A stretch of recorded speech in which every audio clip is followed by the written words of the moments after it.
Hey guys, welcome to Hardware Info. Today I have NUBIA Z60 Ultra and I want to show you how to manage your Google passwords on this device. To do that, open Google Chrome application where we tap on the three dots on the right corner and there settings. Now password manager, and there we can manage our Google passwords which we have saved.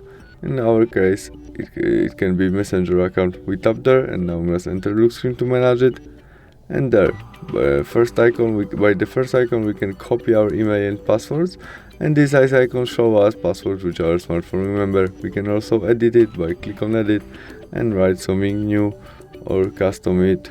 The same story with passwords, or we can add note which we see in our saved password manager. To confirm all, we press save, and we can also delete all by delete and confirm by delete. That's all. Thanks for watching. Bye.